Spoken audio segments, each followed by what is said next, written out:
Hello friends, welcome back to my channel. आज हम लोग पढ़ने वाले हैं क्लास 10th के लिए बहुत ही इंपॉर्टेंट क्वेश्चन जो प्रीवियस ईयर पूछा गया है, वही क्वेश्चन पढ़ने वाले हैं और लेसन वाइज पढ़ेंगे। जैसे कि कोई भी क्वेश्चन प्रीवियस ईयर में पूछा गया है तो किस पार्ट से पूछा गया है ये हम लोग पहले उसको डिवाइड किए हैं। उसके बाद बहुत सारे क्वेश्चन बैंक जो होता है ना, गोल्डन का क्वेश्चन बैंक होता है, उसमें से खोजा गया है किस पार्ट का क्वेश्चन है। उसके बाद उसको सम्मिलित करके और उसके बाद ये मॉडल सेट बना है, तो इसको आप लोग ध्यान से देखिएगा। तो चलिए कौन सा पार्ट है, तो पहला पार्ट का जितना भी प्रीवियस ईयर क्वेश्चन है ना, सभी पढ़ा देंगे आज हम। चलिए सबसे पहला क्वेश्चन है, तो सबसे पहला क्वेश्चन में है और आज बायोलॉजी का है ये। तो पहला क्वेश्चन में क्या बोला गया है कि मनुष्य में कार्बन डाइऑक्साइड का उत्सर्जन किससे होता है। तो मनुष्य में कार्बन डाइऑक्साइड का उत्सर्जन किससे होता है, तो यह होता है, पहला ऑप्शन है ब्रिक, दूसरा है त्वचा, तीसरा है फेफड़ा, चौथा है यकृत। तो किससे होता है, तो यह होता है फेफड़ा से। तो ऑप्शन सी इसका सही उत्तर हो जाएगा। चलिए आगे देखते हैं क्वेश्चन। पहला जो क्वेश्चन था वो तो बहुत ही आसान था। अगला क्वेश्चन है 2 नंबर, निम्नलिखित में से कौन सा पदार्थ अमोनिया के साथ मिलकर यूरिया बनाता है। तो निम्नलिखित में से कौन सा पदार्थ अमोनिया के साथ मिलकर के यूरिया बनाता है, तो कौन बनाता है, तो यह बनाता है ऑक्सीजन। तो ऑप्शन सी में ऑक्सीजन दिया गया है, तो यही इसका सही उत्तर हो जाएगा।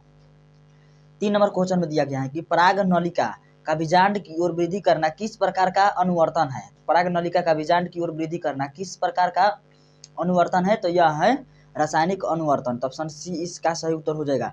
दोस्तों तो जैसे कि रासायनिक परिवर्तन और भौतिक परिवर्तन में क्या अंतर है, तो जैसे कि वैसा परिवर्तन जो मतलब एक बार हो गया फिर दोहराने पर वो नहीं हो सकता है, तो उसे रासायनिक परिवर्तन कहते हैं। और जैसे कि ये कौन सा परिवर्तन, इसका उदाहरण क्या है, तो उदाहरण है दूध से दही बनना। दूध से जब दही बन जाएगा ना, तो फिर दही से दूध नहीं बनेगा। और भौतिक परिवर्तन क्या होगा, तो भौतिक परिवर्तन होगा पानी से बर्फ बनना। बर्फ को फिर गलाएंगे तो क्या बनेगा, तो पानी बन जाएगा। तो ये जब दोबारा प्राप्त किया जा सके तो उसे कहते हैं भौतिक परिवर्तन। चलिए आगे देखते हैं 4 नंबर क्वेश्चन। तो 4 नंबर क्वेश्चन में दिया गया है सजीव में निम्न में कौन जैव प्रक्रम पाए जाते हैं। तो कौन सा जैव प्रक्रम पाए जाते हैं, तो श्वसन। तो सजीव श्वसन लेते हैं, तो जी लेते हैं, बिल्कुल लेते हैं। पोषण, पोषण करते हैं मतलब खाना बनाते हैं और खाते हैं, तो बिल्कुल खाते हैं। जनन, जनन मतलब कि एक संतान से दूसरा संतान पैदा करते हैं, तो बिल्कुल करते हैं। तो इसमें से कौन सा सही उत्तर हो जाएगा, तो ये हो जाएगा इनमें से सभी। तो ऑप्शन सी इसका सी नहीं डी सही उत्तर हो जाएगा। 5 नंबर क्वेश्चन में दिया गया है कि अमीबा द्वारा भोजन ग्रहण करता है। तो अमीबा द्वारा भोजन ग्रहण कौन करता है, तो अमीबा जैसे कि देखो अमीबा अपना भोजन कैसे ग्रहण करता है, तो यही बताना है। ये कूटपाद द्वारा करता है। तो ये तो बहुत ही आसान क्वेश्चन था। कूटपाद कहाँ दिया गया है, तो ऑप्शन डी में दिया गया है। तो ऑप्शन डी इसका सही उत्तर हो जाएगा। चलिए आगे देखते हैं क्वेश्चन 6 नंबर। तो 6 नंबर क्वेश्चन में दिया गया है कि मांसाहारी जंतुओं की छोटी आंत की लंबाई शाकाहारी जंतुओं की तुलना में क्या होती है। तो मांसाहारी जंतुओं की छोटी आंत की लंबाई शाकाहारी जंतु की तुलना में क्या होती है, तो कम होती है कि अधिक होती है कि एक समान होती है कि इनमें से कोई नहीं। तो क्या होती है, तो मांसाहारी जंतुओं की छोटी आंत की लंबाई शाकाहारी जंतुओं की तुलना में क्या होती है, तो कम होती है। जैसे कि मांसाहारी जो होता है ना उसकी छोटी हाथ की लंबाई कम होती है, और जो शाकाहारी होता है उसके छोटी हाथ की लंबाई बहुत बड़ी होती है। 7 नंबर क्वेश्चन है। तो 7 नंबर क्वेश्चन में दिया गया है कि निम्नलिखित में कौन एक अपघटक है। तो अपघटक कौन है इनमें से, यही बताना है। तो अपघटक है बैक्टीरिया।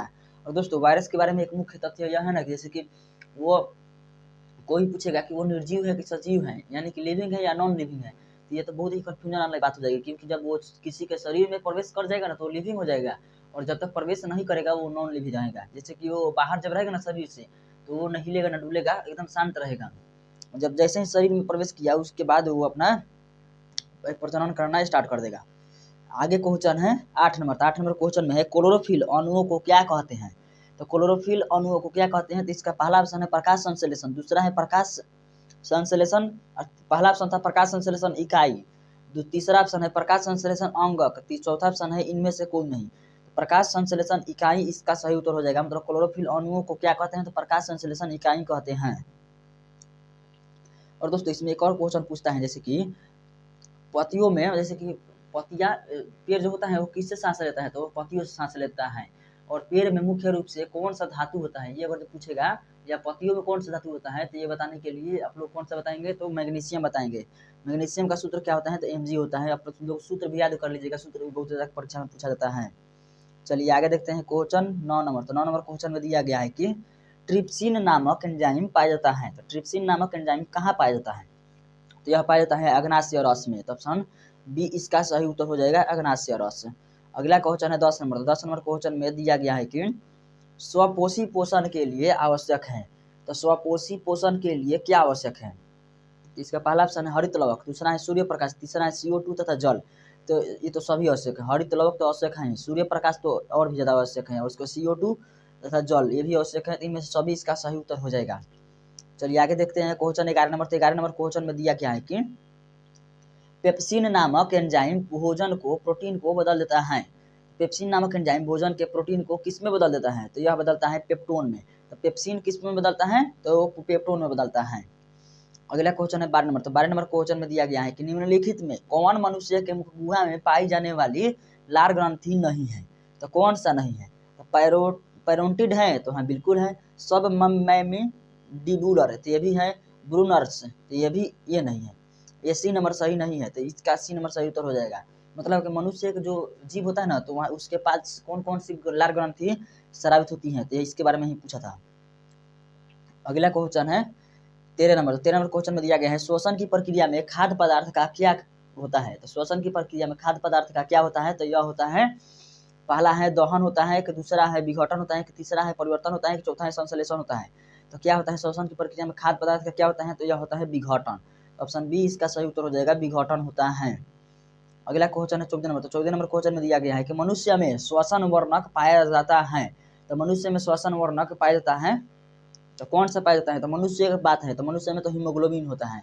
हीमोग्लोबिन, तो हीमोग्लोबिन किस में होता है? तो रक्त में होता है। तो रक्त में हीमोग्लोबिन होने के कारण ही रक्त का रंग लाल होता है, और हीमोग्लोबिन के कारण ही, मतलब कि जो देखिए श्वसन के बारे में पूछा गया ना, तो श्वसन तो हीमोग्लोबिन होता है रक्त में, और रक्त ही श्वसन को पहुंचाता है इधर उधर। जैसे कि हाथ में अगर हमको श्वसन चाहिए, ऑक्सीजन चाहिए, तभी ना हाथ काम करेगा। तो ऑक्सीजन और रक्त दोनों चाहिए, तो वो किस में घुल करके आता है? तो रक्त में घुल करके आता है।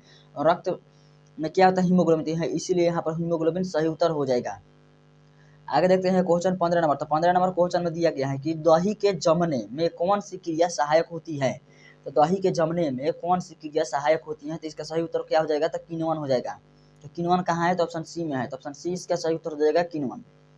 अगला क्वेश्चन है 16 नंबर। तो 16 नंबर क्वेश्चन में दिया गया है कि कीटों में प्रमुख श्वसन अंग है। तो कीटों में प्रमुख श्वसन अंग कौन सा है? तो यह है टैकिया। इसका सही उत्तर हो जाएगा टैकिया। चलिए आगे देखते हैं क्वेश्चन। तो अगला क्वेश्चन कितना नंबर होगा अब? 17 नंबर। तो 17 नंबर क्वेश्चन में दिया गया है कि निम्नलिखित में कौन सा यौगिक कोशिकाओं में रासायनिक ऊर्जा का सार्वजनिक वाहक है? इनमें से कौन सा यौगिक रासायनिक ऊर्जा का सार्वजनिक वाहक है? तो वो है एडीपी। ये नहीं होगा, एटीपी। हाँ, एटीपी के बारे में हम लोग कुछ पढ़े हैं, ये हो सकता है। एनएडी ये भी नहीं पढ़े हैं, एफएडी ये भी नहीं होगा। तो एटीपी इसका सही उत्तर हो जाएगा। एटीपी का फुल फॉर्म क्या होता है? तो एडिनोसिन ट्राइफॉस्फेट होता है एटीपी का फुल फॉर्म। चलिए आगे देखते हैं क्वेश्चन 17 नंबर हो गया। 18 नंबर। 18 नंबर क्वेश्चन में दिया गया है मनुष्य में रुधिर क्षमता है, रुधिर क्षमता है या बनता है? तो अगर जब मनुष्य में रुधिर बनने की बात आ जाएगी तो अस्थिमज्जा इसका सही उत्तर हो जाएगा। अगर छनने की बात आ जाएगी तो छनने कहाँ? वोमेन संपुट में क्षमता है, तो इसका सही उत्तर हो जाएगा भी। और देखिए दोस्तों, यहाँ पर अगर किडनी दिया रहेगा तो किडनी भी सही उत्तर हो जाता है, किडनी नहीं दिया गया है। 19 नंबर क्वेश्चन है, किडनी को ब्रिक भी कहते हैं। 19 नंबर क्वेश्चन है प्रत्येक गुर्दे में कितने अपने फ्रेंड होते हैं? तो प्रत्येक गुर्दे में कितने अपने फ्रेंड होते हैं? तो यह होते हैं लगभग 12 लाख। तो 12 लाख इसका सही उत्तर हो जाएगा। चलिए आगे देखते हैं क्वेश्चन 20 नंबर। तो 20 नंबर ये इस वीडियो का अंतिम क्वेश्चन होगा, और आगे जो क्वेश्चन बचा है ना वो कल हम लोग पढ़ लेंगे। तो इसका 20 नंबर क्वेश्चन है पादप अपशिष्ट संचित रहते हैं। तो पादप अपशिष्ट संचित रहते हैं तो किसमें संचित रहते हैं? तो इसका पहला ऑप्शन क्या है? पत्तियों में, दूसरा है छाल में, तीसरा है कोशिकाओं रिक्तियों में, चौथा है इन सभी में। तो पादप अपशिष्ट संचित रहते हैं तो किसमें संचित रहते हैं? तो यह रहते हैं इन सभी में, यानी कि पत्तियों में भी रहते हैं, छाल में भी रहते हैं, कोशिकीय रिक्तियों में भी रहते हैं। तो इसका ऑप्शन डी सही उत्तर हो जाएगा।